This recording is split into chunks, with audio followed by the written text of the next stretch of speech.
पड़ी कि एकाएक उनको फिर से बेतिया भेजना पड़ा। जब पुलिस मुख्यालय में अटैच किया था तो 2 दिन के बाद कौन सा ऐसा निर्णय लेने की आवश्यकता पड़ गई? वो कौन है पहुंच वाला आदमी भाई? वो कौन मंत्री है जिसके घर में जाकर के बैठ के डीलिंग करता है? ये कौन है, कौन लोग हैं? दूसरे तरफ अब शराब का व्यापार करते करते ये पैरल इकोनॉमी बिहार में खड़ा की नेता प्रतिपक्ष तेजस्वी यादव जी ने जब शराब के सवाल पर ट्वीट किया तो पूरी जनता दल यू हिल गई। मैं जनता दल यू के उन तमाम गैर वाजिब सदस्यों से जिनसे संबंधित सवाल नेता प्रतिपक्ष का नहीं था, मुख्यमंत्री और उप मुख्यमंत्री से था, लेकिन गैर वाजिब व्यक्ति ने जिन सवालों को जवाब में जिस तरह से दिया, न जाने वो किस खेत की मूली है, किस हैसियत से दिया, बावजूद भी मेरी चुनौती है, क्या ये सत्य नहीं है कि 10 लाख FIR दर्ज हुए शराब के मामले में? क्या ये सत्य नहीं है कि 16 लाख लोग गिरफ्तार किए गए? क्या यह भी सत्य नहीं है कि 2026 में के जो आंकड़े हैं 2,73,000 लीटर से अधिक अवैध शराब बरामद किए गए? क्या यह भी सत्य नहीं है कि 12,336 लीटर प्रतिदिन के औसतन हिसाब से बिहार में अवैध शराब पकड़े जा रहे हैं? तो मेरा सीधा सवाल है कि पूरे बिहार के 1-2 जिलों में जहां पकड़े जा रहे हैं उसकी मात्रा 12,336 लीटर प्रतिदिन के हिसाब से है। अगर पूरी अवैध कारोबारों को अगर देखेंगे तो कल्पना करिए कि कितना बड़ा एक पैरेलल इकोनॉमी है। और ये पैरेलल इकोनॉमी कोई एक व्यक्ति का नहीं है, सिंडिकेट है। और सिंडिकेट का संरक्षक कोई दूसरा नहीं, वो सरकार है। सरकार में बैठे लोग हैं। मैं कहना चाहता हूँ मुख्यमंत्री जी के या सत्ता में जितने मंत्री हैं, विधायक हैं, सत्ताधारी दल के विधान पार्षद हैं, कसम खा करके बेटा बेटी, नाता नातनी, पोता पोती सबका कसम खा करके मंदिर में कहे कि क्या बिहार में अवैध शराब बिक रहे हैं कि नहीं, सत्ता का संरक्षण प्राप्त है कि नहीं। मंदिर में हेल करके जितने सत्ताधारी जनता दल के हैं मंत्री, विधायक, MLC, उनके पोता पोती, नतनी, नाती, भगना, भगनी जितना है सब मिल करके उठाए और कसम खाए कि क्या ये सत्य है कि नहीं कि बिहार में एक पैरेलल इकोनॉमी है कि नहीं। आप क्या कर रहे हो भाई? आप लोग को शायद स्मरण नहीं है, विस्मृत हुए होंगे। हम नहीं भूले हैं, शराबबंदी लागू ही हुए थे। जनता दल यू का एक प्रखंड अध्यक्ष हरनौत में पकड़ा गया था। आप लोग को जानकारी है कि नहीं? हम इन बातों को जानते हैं। वहाँ के एक्साइज सुप्रिंटेंडेंट को बदल दिया गया। ये है रसूख सत्ता का, ये है रसूख सत्ता का। अस्थामा में प्रखंड अध्यक्ष पकड़े गए, इंस्पेक्टर बदल दिए गए। ये है रसूख सत्ता का।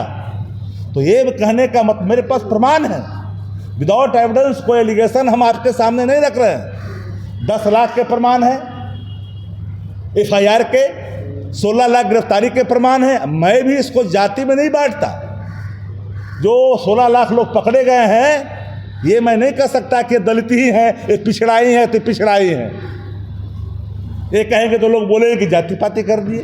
हर वर्ग के लोग हैं और पूरी सत्ता पैरेलल इकोनॉमी को बनाए रखने में अपनी महती भूमिका अदा कर रही। इसलिए मैंने कहा कि बिहार में अपराध और भ्रष्टाचार की जोड़ी हिट हो गई, पूरी हिट है जोड़ी। नेता प्रतिपक्ष तेजस्वी यादव सवाल खड़े करते हैं तो कहाँ से एक सवाल लेकर के लोग आते हैं, मीडिया के साथी भी। अब तो नीतीश कुमार जी जा रहे हैं। नीतीश कुमार जी 15 तारीख को पता नहीं शपथ लेके फिर आएंगे। कोई बोल रहा है नई सरकार बनेगी, कोई कह रहा है कि सम्राट चौधरी जी बनेंगे, 1 नंबर में नाम चल रहा है।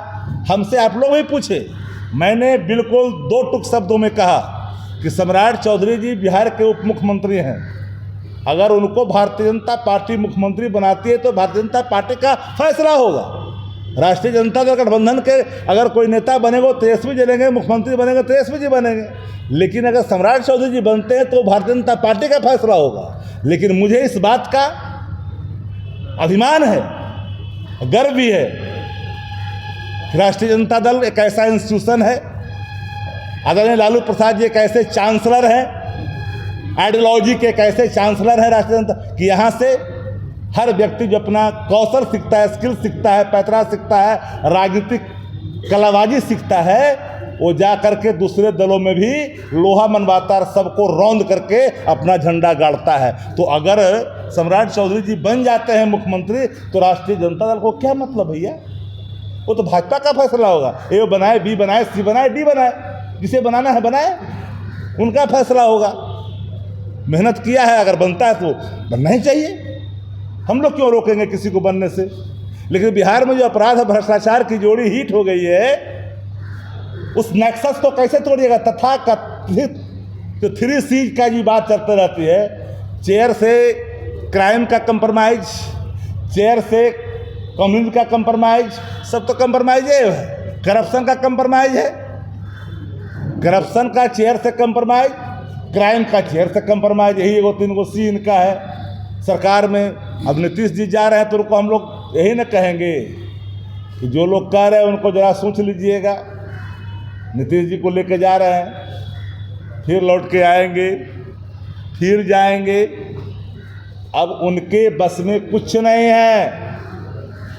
मैं डंके की चोट पर कहता हूं, सबके सब भारतीय जनता पार्टी के बुने हुए जाल में इस कदर फंसे हैं ना कि चाह कर भी अब जो है नीतीश जी तो समाप्त हुए, निशांत का भी निशान समाप्त कर देगा। जिनके कंधों पे जिम्मेदारी कार्यकारी व्यवस्था लागू करने की है, उन्होंने लागू कर दी। जो भारत सरकार में मंत्री है, उन्होंने जो वचन दिया है भाजपा को, उन्होंने पूरा कर दिया। जो यहाँ बैठ करके घड़ियाली आंसू बना रहा है, ऐसे ऐसे जो रो रहा है, रोना है, अभिनय को भी रोना कहते हैं। यह भी मैंने देखा कई दिनों से,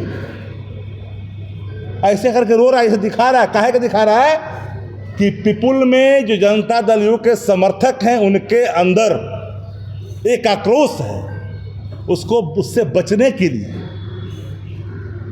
इसलिए आप कोई सवाल आपके हैं जो हमने भ्रष्टाचार